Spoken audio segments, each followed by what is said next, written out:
Hello, Rick Komarek, Certified Financial Planner, bringing you an article that just came out this month from Vanguard titled Short-Term Volatility, What's Your Move? The financial markets don't like bad news. The current coronavirus outbreak, of course, is no exception, and many investors are tempted once more to do something about that. In times of volatile markets, the best move for all long-term investors is often not to do anything at all.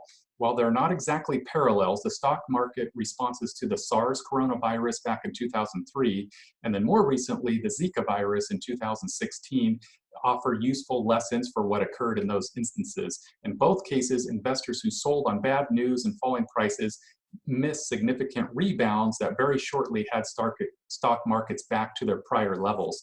While, of course, there's no guarantee that today's market will play out in the same way, stocks have also taken days, months, or longer to regain losses. But remember that knowing when to get back in is just as hard as knowing when to get out. The investment strategy your advisor has mapped out for you is a long-term plan based on your personal goals and circumstances. Should those change, talk to your financial advisor about whether to adjust your strategy and if that makes sense for you. So let's go ahead and dive into the details. The 2003 SARS sell-off here on the left-hand side.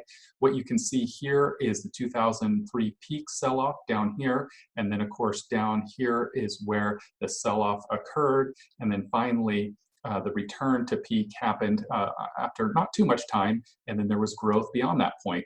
2016 Zika virus shows a similar story of the decline, and then the trough here, return to peak, didn't take that much time, about the same amount as the decline. However, there was growth beyond that point, whereas those that sold off here on the bottom, while they never received the growth back because by very definition of the case, they had sold off.